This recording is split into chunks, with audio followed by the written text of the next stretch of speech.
just clicked board now. Yeah, that looks like it should be good. Okay, well, yeah, Matt, man, I appreciate you making time. Not at all. Pleasure to meet you, CrossFit OG. So, it's Pleasure is exciting. all Yeah. mine. Trust me on that. As we record this, it's Tuesday afternoon, just outside Seattle, Washington, 3:02 p.m. for me, Pacific time. What is it where you are? It is 6 a.m. here in the Philippines. I can this if you see that little white dot there, Yes, sir. that's my house. That's where I'm right now. No kidding. Man, I gotta Yes. tell you, I read this all came from every now and then in the Linchpin private Facebook group, somebody will post like, hey, what does everybody do for a living? Maybe it happens once a year, maybe twice a year. And I love when, I don't know if the same person always does it, but whenever somebody happens to do it, man, we've got everybody from whatever, surgeons to full-time farmers to stay-at-home moms to like everything in between. It's super cool. And, it came across my path that you were living in the Philippines, that you're a dive instructor, and that you had a small gym. I was like, man, that sounds like a great life. And then when you sent me some background information yourself of all the different places that you've lived, I figured that you're obviously working for the Central Intelligence Agency.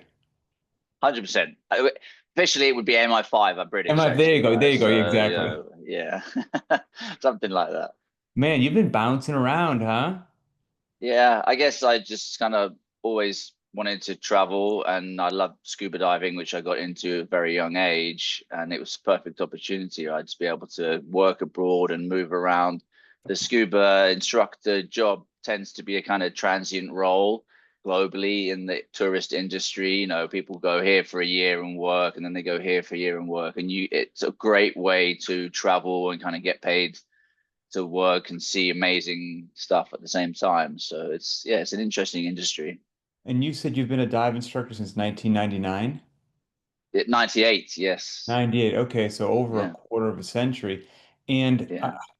educate me on this. I would think, based upon what you just said, highly transient and whatnot, that it sounds like a role that most people do as a side gig or something else, and it would be very tough to do it as a lifelong occupation. But have you actually found a way to support your life through it? Well, yeah. So you're 100% right. Unfortunately, even though scuba instructors are professionals, and we take people into an 100%. environment where they couldn't survive without the equipment, and it's serious. We don't get paid correctly, in my opinion. The scuba industry is a relatively badly paid industry, and what happens is we're like, oh, but you get to live at the beach, right? It's paradise. It's Which is awesome. super So it's expensive. this kind of trade-off thing. So yeah, and definitely, I mean, this will segue nicely into fitness because obviously, as you get older, doing something that is very active every day and so on becomes more challenging.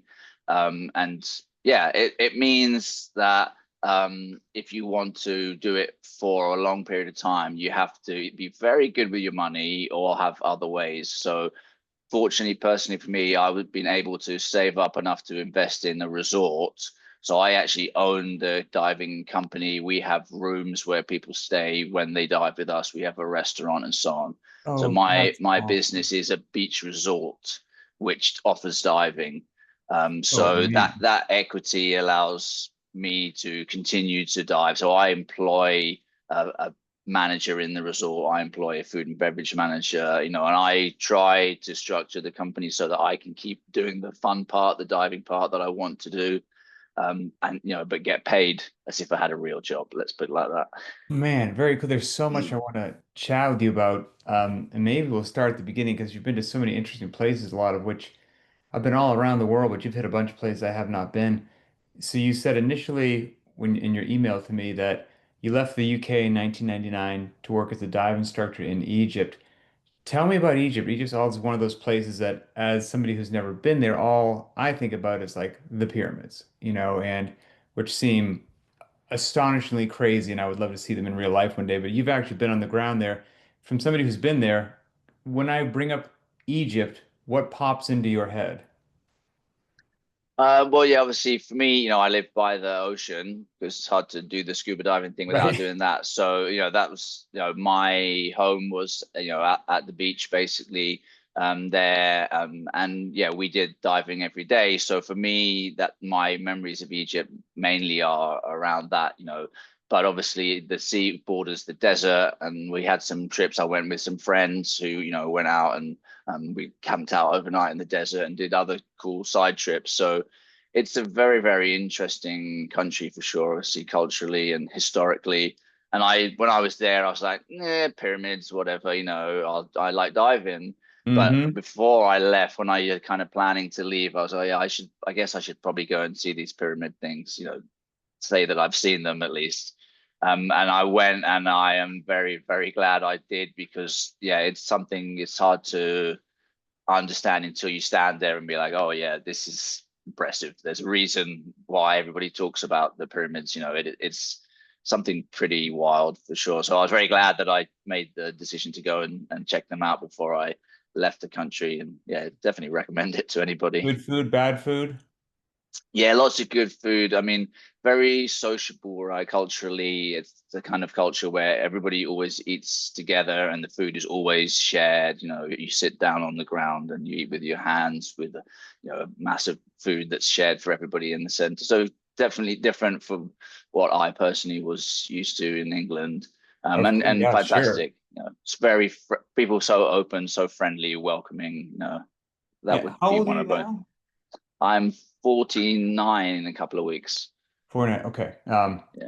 I'm 49 at the moment. I will be 50 in less than a week. So I'm right there with you. Did you just Yeah. have as a younger man just a call to adventure? I mean, to just pack up from the UK and say, yeah, I'm heading to Egypt to dive. Let's just see how this goes. Yeah, I guess so. I mean, I was always very active in sports and general like outdoor adventure stuff, Boy Scouts, military cadets, and so on.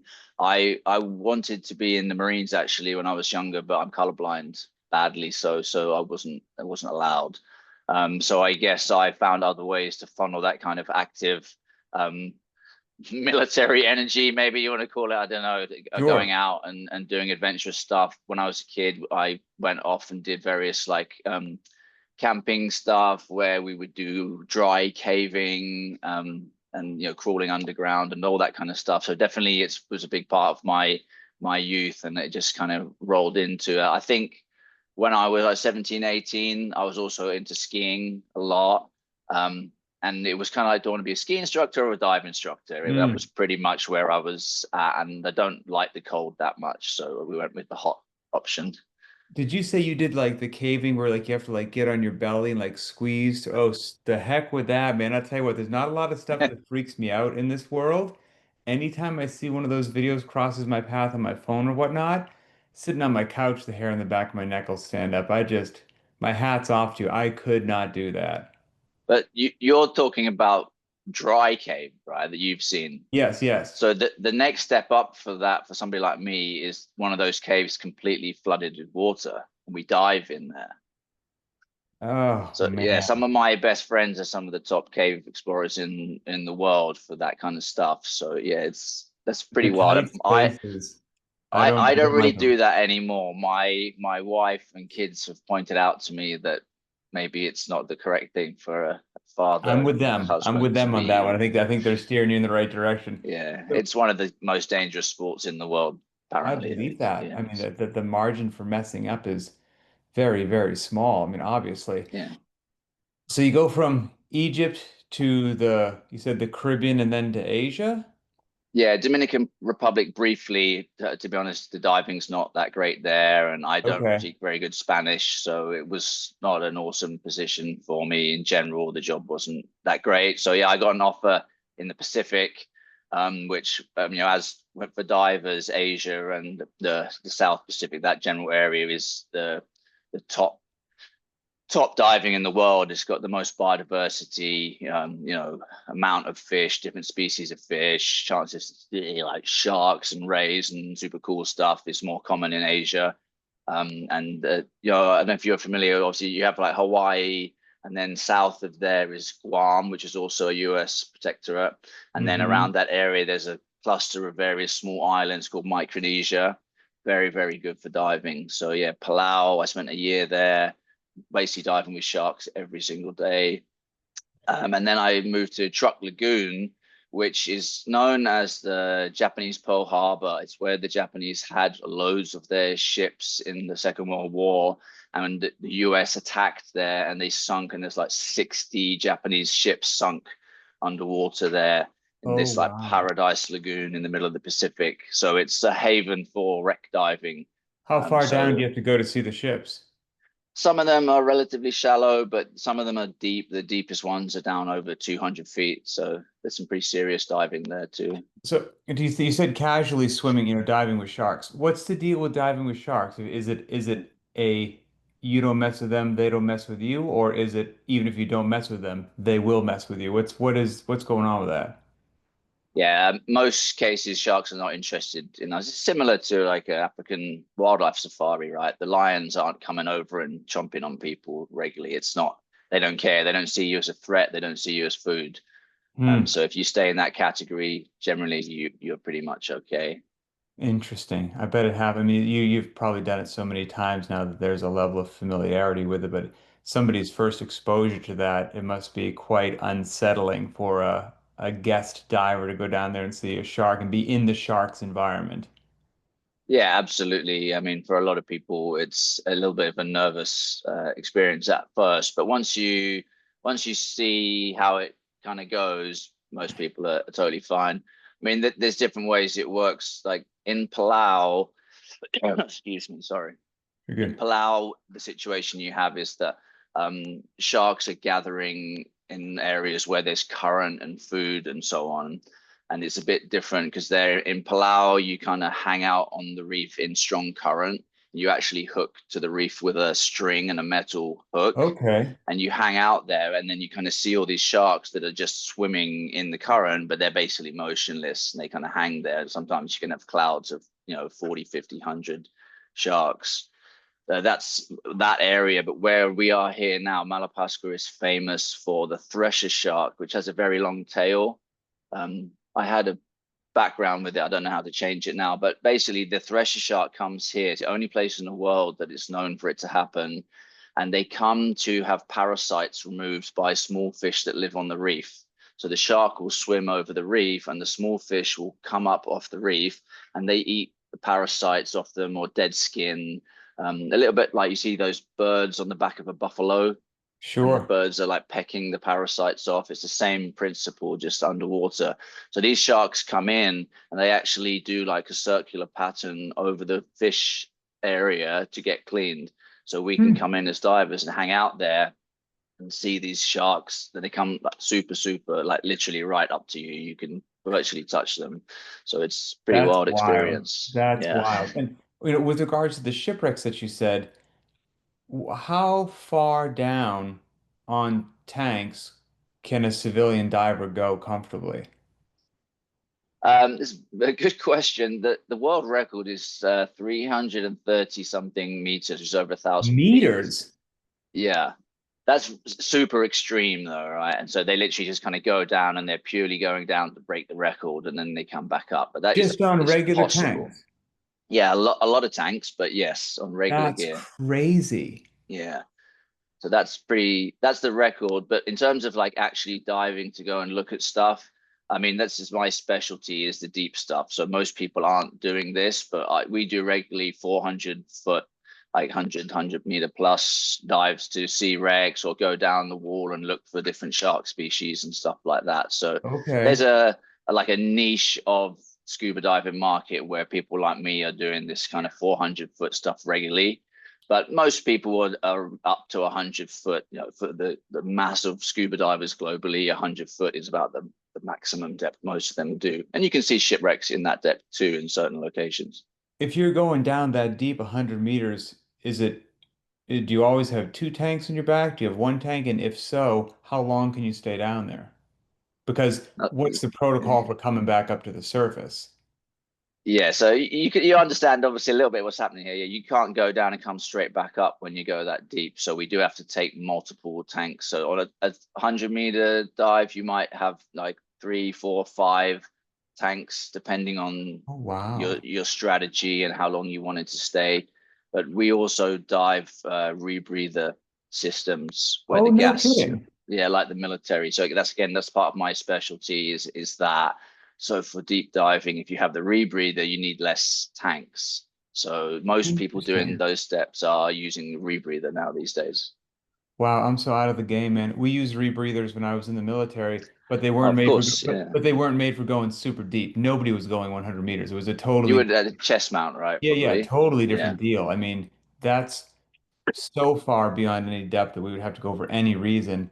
It's wild. So that's and if you do when you said like four or five tanks, how are you doing that? Are you like lowering more down on line and switching out underwater? Like, or how are you doing four or five tanks on a long dive? We would carry that with us in different configurations. Oh, So wow. depending, you might have a couple of tanks on the back and then a couple on the sides, and then there's a system where you have a whole bunch more if you want, and you just kind of clip them behind you. Oh, So no yeah, kidding. it's theoretically possible to carry 10, 12 tanks by yourself, no problem. What's the most number of tanks you've carried? Six for a single dive. Yeah. That sounds so challenging to me. I mean, you've just got a snake behind you there.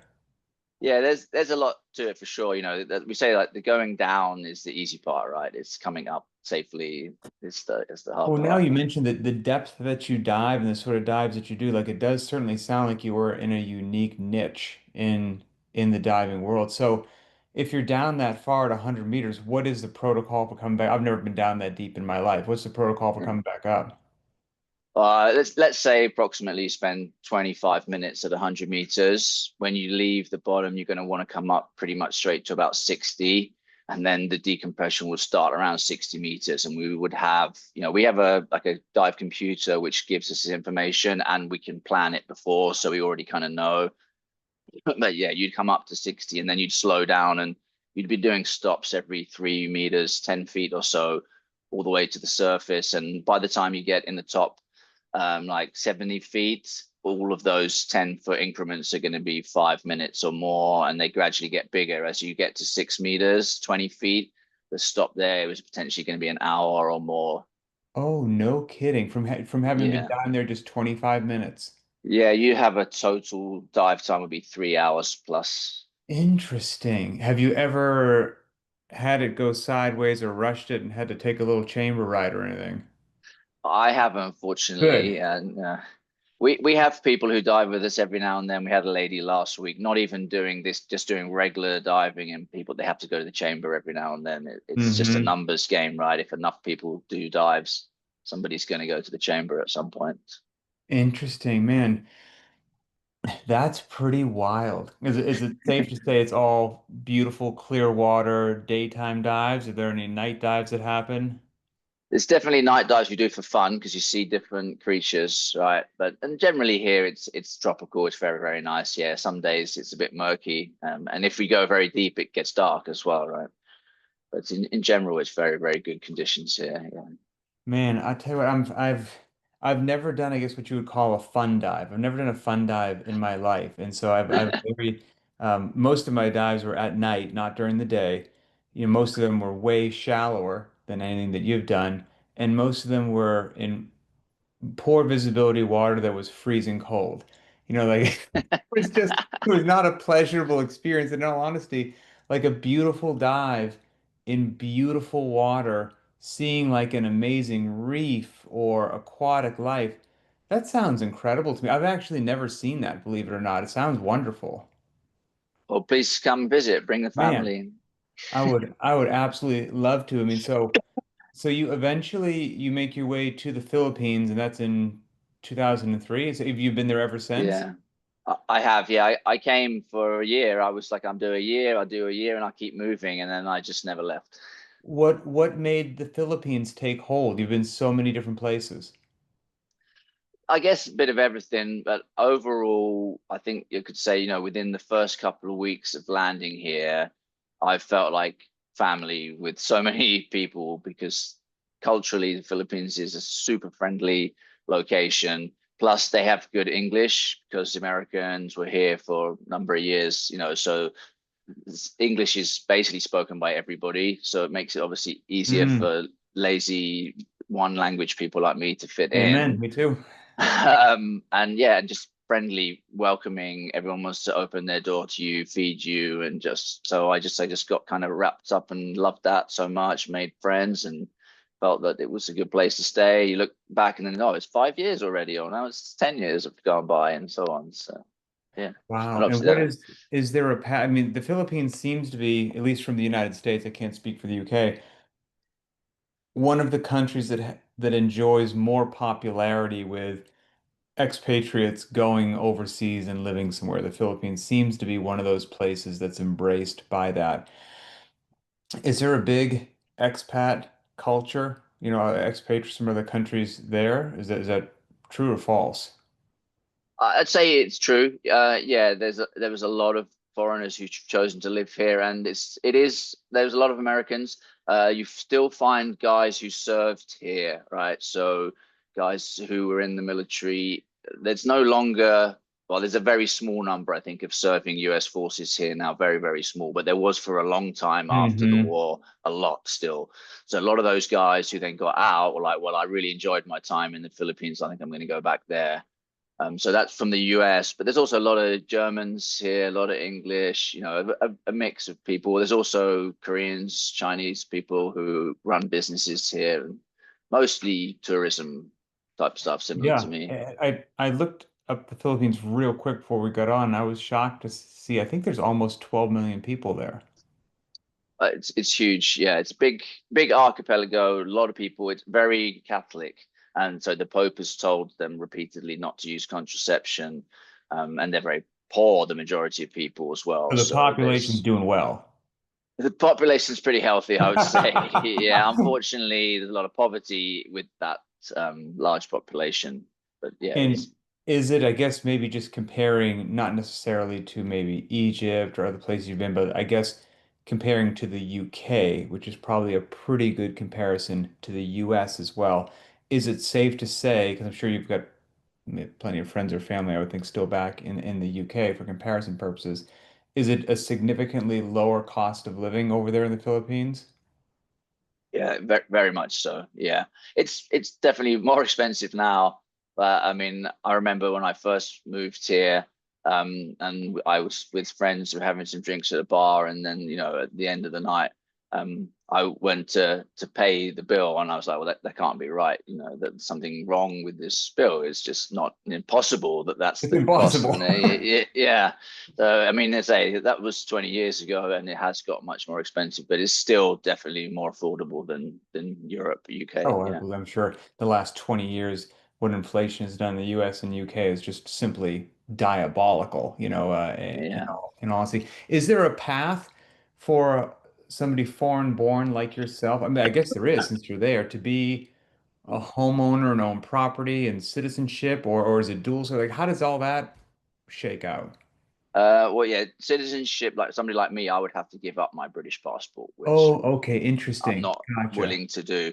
If you were born a Filipino, you can have dual citizenship. So my wife is Filipina, so my daughter has a Filipino passport, but she also I has a see. British passport. So dual is possible for people like me. You have to be Filipino first, and then I gotcha.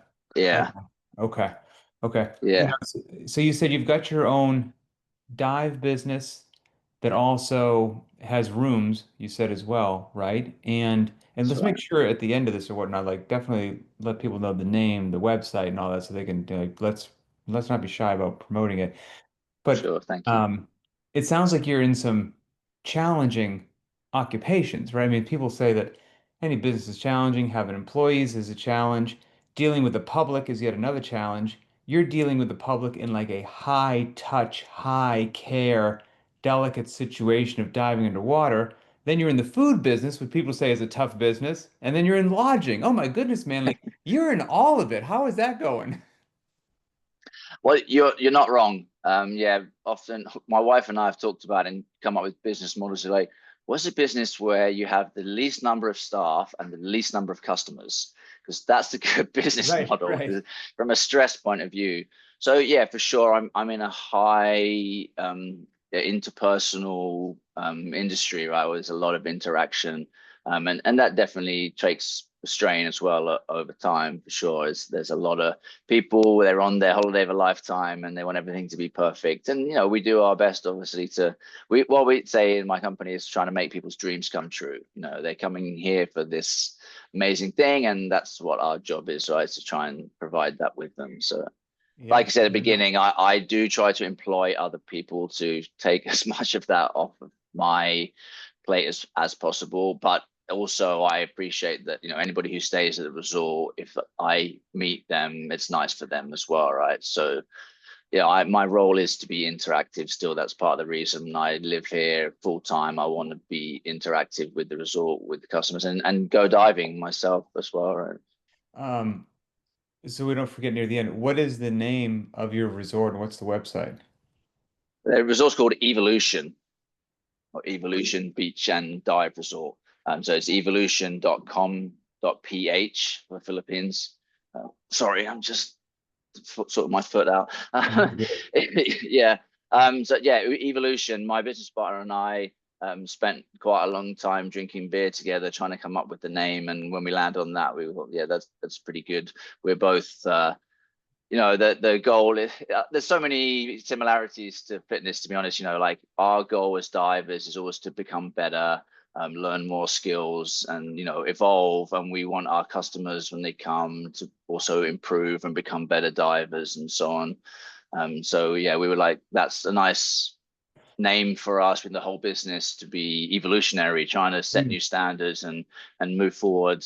The virtuosity, right, is a word that's used in CrossFit a lot, and I think in exactly. the dive industry, that's our approach, which is not super common throughout the industry. There's a lot of like budget, just churn and burn, get people through, take their money. Whereas our approach has always been a bit more to do it well, and try to create a high standard. And we charge a bit more, but we don't apologize for that because we're offering something different. No, if you're providing a professional service, I mean, that makes sense.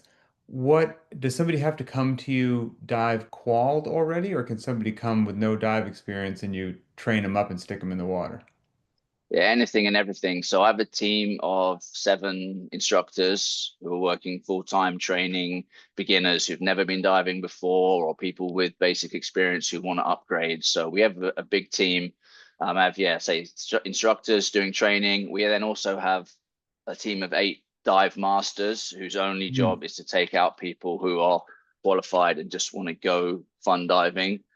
So we're doing on any given day between, from like now it's quiet season, we might have 10 to 20 people going out doing a combination of classes or fun diving. And then the peak times we're up to 50, 55 Oh, divers wow. going out every day doing, yeah, a mix of training or fun diving. Man, that's wild. Oh, is it just beautiful weather every day in the Philippines? What's it like?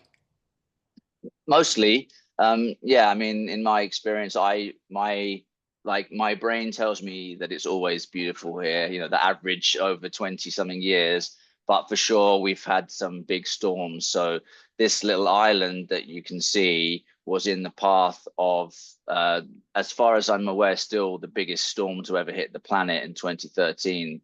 It was called Yolanda. It was a super typhoon. Oh, wow. So it came across the Philippines and it literally flattened pretty much everything on Malapascua. So that was Whoa. pretty traumatic. I was going to say, what And did that do to your business, yeah, your home? well, our house actually was okay. Do have one of the like Thank bigger, goodness. stronger houses, but most people lost their houses. The business, like roofs were off and lots of stuff was trashed. But we were able to, get back everybody on the island, pull together, and the business was running again a month later. So that was good in the long run. Everybody kind of was able to get back on their feet, and actually we had huge amounts of donations that came in, which allowed the staff who had lost houses to rebuild and so on. So, but Oh, storms come around and they can be yeah. pretty serious. It's a typhoon prone area for sure. Man, that's wild. Well, I tell you before I let you go, I guess I should ask, um, what brought you to Linchpin? Um, I think, in all honesty, if you remember back when CrossFit.com had you guys doing a little bit of chit chat about the WODs, do you remember that? I Okay, think sure. you and Rory Yep. McKernan, right? There was that period where they had the workout of the day from Back in the day. CrossFit.com Yeah, yeah. was you guys chatting. So I think that's probably how I first got to know you, and I kind of liked how you presented and how you spoke and so on. Um, and then, like I think I told you, I was on Chris Spieler's training through Great dude. Chris is a BTWB. great dude. Yeah. Yeah, and I loved that for a while, but then I think he changed some stuff which just didn't suit me personally. Mm-hmm. I mean, I always loved Chris's approach. It was, we're doing this to pick up our kids and go mountain biking or snowboarding or whatever, and that was exactly why I'm doing Yeah. this, to go Yeah. diving, mainly diving and my kids and so on. But then, yeah, I think I knew like you guys worked together for in seminar staff and so on, and I understood about your history a bit, and then I didn't realize, but because you're behind BTWB, right? That's your Well, business, no, no, no. I wish or it was. no? I work for Oh, BTW. Yeah, oh, they've okay, been right, around for a real long time. Great yeah, people. Mo and John built that thing a long time ago, and yeah. So I do like the very you work with. random podcast for them with Boston, I but see. yeah, that's not Right. my company. Okay. But I knew you were quite strongly connected, and Yeah. obviously you're one of the listings that's available. And when I was looking, I wanted to try out some other ones. Yeah, I was like, oh yeah, what? Let's try this.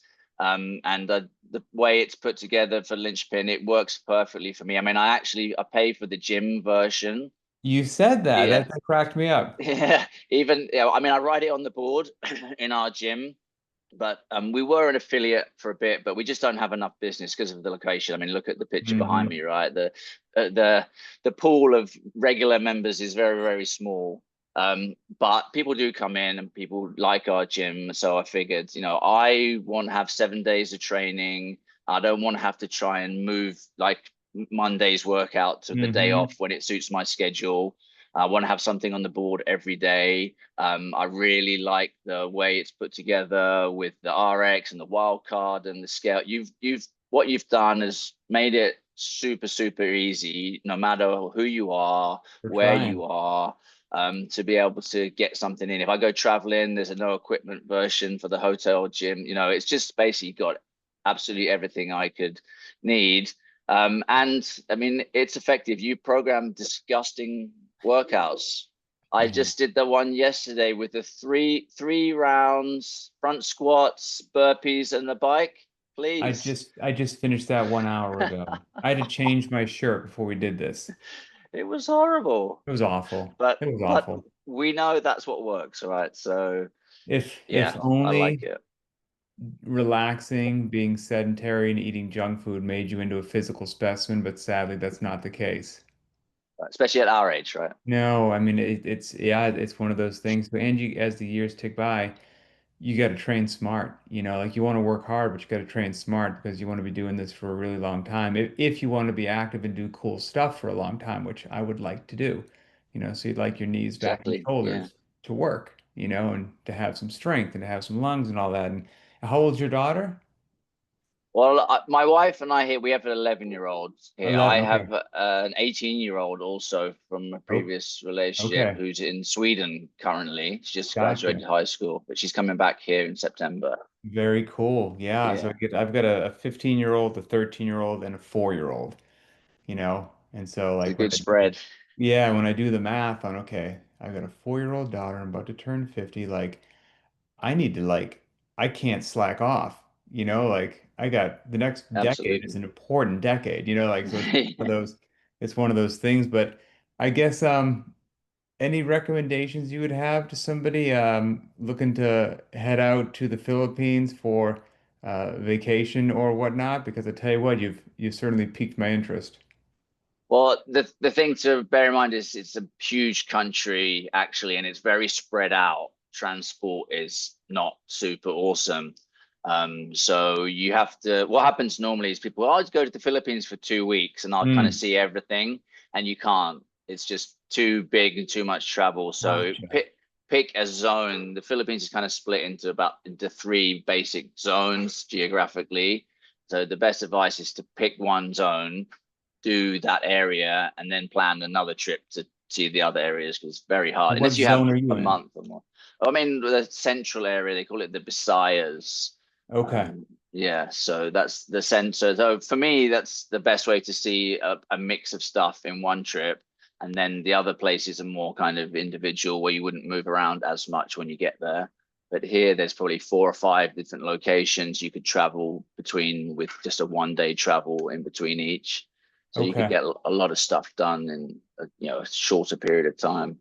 And final question, if somebody was to go there, is there a particular local food that you would recommend? Um, it's interesting. The Philippines is not probably as great for food as other Interesting. Asian nations like I did not know that. Okay, Thailand didn't know or that. Indonesia. Or without picking on you guys, the Americans kind of messed it up a little bit for the We mess up a lot of Filipinos. things. Yeah, so one of the favorite dishes here is fried chicken. Okay. All So right. it's not anything special for you guys. But there are, of course, Filipino dishes. If I was going to pick one, I would have to go with kinilaw, Okay. What's that? which is similar to ceviche. It's a raw fish dish with vinegar, marinated in vinegar that kind of cooks the fish a little bit, right? And then there's spices and stuff in there as well. So that's I one of guess the, safe to say the seafood's probably good. in general, yeah, most Filipinos will be eating seafood as their first choice. Yeah. Okay. Interesting. Well, man, Matt, I appreciate it, brother. I appreciate you getting up early, your time to make Uh, this happen. And I appreciate you, being a part of Linchpin, sharing your story. Not at all. It's been an absolute pleasure, Pat. Great to meet you, and I appreciate everything you do for the community. The community is a strong part of Linchpin as well, for sure. So it's nice to interact with everybody on Facebook. I love doing these member interviews and getting to hear everyone's story from around the world. And my wife loves to travel. I'm generally burnt out on it from like the military. I did all the travel. I think I'm generally burnt out on it, but my wife didn't spend her life traveling, so she would travel constantly if she could. And so I'm sure she'll see this and be like, bingo, there we go. We got a friend there. We're going. Yeah, So I'll have to keep you posted. that's it. Yeah, absolutely. We get everybody dive in and do some workouts as well. Be awesome. That would be amazing. All right, man. Enjoy your day, and I will see you online. Thank you. Appreciate it, Pat. Take care, man.